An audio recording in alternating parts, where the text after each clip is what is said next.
అందరికీ ఈరోజు మా అమ్మ ఉసిరికాయ సాంబార్ చేసిందనమాట. సో, ఇవాళ మా అమ్మ చేసిన ఈ ఉసిరికాయ సాంబార్ రెసిపీ ఎలా చేసిందో చూసేద్దాం. ముందుగా మనం ఒక ప్యాన్‌లో కొద్దిగా ఆయిల్ హీట్ చేసుకోవాలి. ఆయిల్ హీట్ అయినాక అందులో ఆవాలు వేసుకోవాలనమాట. ఆవాలు కొద్దిగా చిటపటలాడిన తర్వాత అందులో ఉల్లిపాయలు వేసుకొని కొద్దిగా ఫ్రై చేసుకోవాలి. ఆ తర్వాత అందులో టమాటో, పసుపు వేసుకొని ఒకసారి అంతా బాగా కలిసేలాగా కలుపుకోవాలి.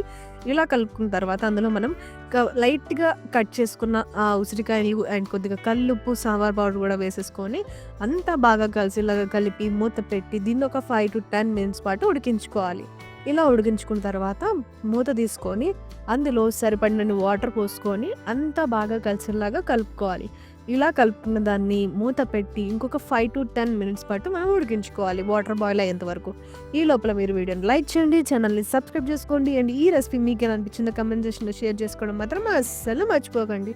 10 నిమిషాల తర్వాత మూత తీసుకొని మనం ముందుగా ఉడకబెట్టుకున్న పప్పుని మెత్తగా స్మాష్ చేసుకొని అందులో వేసేసుకున్న తర్వాత కొద్దిగా కారం కూడా వేసుకొని ఒకసారి అంతా బాగా కలిసేలా కలిపి మూత పెట్టి దీన్ని ఇదంతా మంచిగా బాయిల్ అయ్యేదాకా మనం ఒక 5-10 మినిట్స్ పాటు ఉడికించుకోవాలి. ఇలా బాయిల్ అయిన తర్వాత చివరిలో కొద్దిగా కొత్తిమీర వేసుకుంటే ఎంతో టేస్టీగా ఉండే మన ఉసిరికాయ సాంబార్ అయితే రెడీ అయిపోతుంది. మీరు కూడా ట్రై చేసి ఎలా ఉందో కామెంట్ సెక్షన్‌లో షేర్ చేసుకోండి.